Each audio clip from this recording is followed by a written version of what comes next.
We will break down the price of XRP based on its current total market cap dominance, which is 4%. We will look at the 6% region, which is the same region it reached in 2017, and the 6% 2017 and 2020 bull run. And we've always had a 6% market cap dominance. After that, we'll break down the numbers to see if we only get to 4 trillion and all the way up to 6 trillion. I think you're going to like what you're about to see. After that, we'll talk about David Schwartz and what he's doing, where he's going, and who he's speaking to, because this is absolutely bullish. Bitcoin is currently down at 97,508,000. 45% over the last day, with Ethereum trading at 3,605 today. With both USDT and USDC staying at current dollar pegs, it is down roughly 1%. Precisely where we would like them to be, and XRP is coming in at $2.35, buddy. Remember that XRP is currently in a significant range, bouncing, and in Chop City. We will essentially call the entire $2 region and zone a chop zone. There is nothing to be alarmed or anxious about. Just zoom out a little bit. It's not like the rest of the market is collapsing, rather, it's on a bullish trend, and XRP is falling behind. I assure you that everything is okay. Here is the tweet I posted this morning. I have been waiting for XRP to break out since 2017, and 2025 is the year we finally see what we have all been waiting for, an XRP breakout. The roadmap is straightforward. Hear the roadmap, and this is what you should be expecting. Q1, which we are currently in, runs from January to March and is bullish, very bullish, super bullish, followed by a correction in the April-ish timeframe, or tax season as we like to call it. Following this, people panic sell, exit the markets, and miss out on the most crucial portion of the bull run, the parabolic blow-off tops, which occur in Q3 and Q4. In Q4, stick to the plan. This is the time to prepare your exit strategies. You should know at what price points, when, and where you will sell. Don't wait until the last minute, and stick to the goals and the plan. If you say you're going to sell 10% of XRP at $3, then you sell 10% when XRP hits $3. Well, according to a chart on Twitter, it's going straight to $4, but that's not how it works. We don't teleport from $3 to $4. Instead, we stick to the plans. And if you make your ramp on the way up for your exits, you'll end up right in the middle of the top and the bottom, which is exactly where you want to be. I said, look, I need some help with some math. Okay, so this is the chart.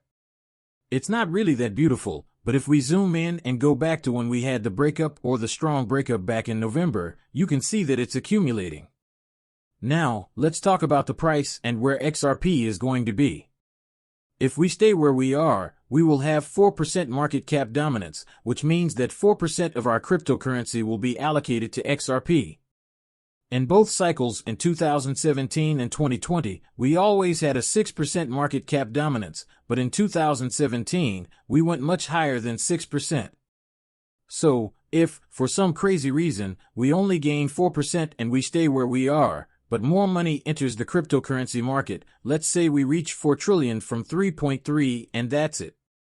Bull runs cut short, and we only see 700 billion enter the cryptocurrency markets in 2025, which is really terrible. However, if that does happen, where would the price of XRP be? If we reach 5 trillion, 1.7 trillion will enter the market, and we'll see $3.51 XRP. If we reach $6 trillion in market capitalization, and for some crazy reason XRP stays and only gains 4% market cap dominance, we're only looking at $4.21 XRP. That's terrible. I know you don't want to hear those numbers, but don't worry, because it's just like 2017 and 2020. What would the price of XRP be with that 6% market cap dominance? The numbers start to improve, and I can already see the smiles on your faces. Even after the lawsuit was dropped against Ripple and all of XRP was taken out of these UX exchanges except Uphold, we were still able to gain a 6% market cap dominance. This means that we went from $3.3 trillion to $4 trillion entering the cryptocurrency market. $4.21.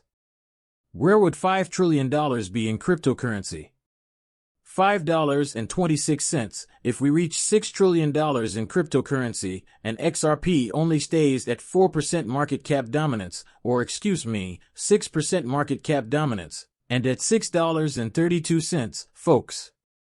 Now, when we saw 6% market cap dominance in 2017, this was not the top. We went all the way up to 20% market cap dominance, which was during the parabolic blow-off top.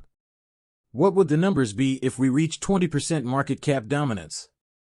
Folks, I hope you're prepared for these figures because this is when we discuss the parabolic blow-off top that will occur in Q3 and Q4 of this year.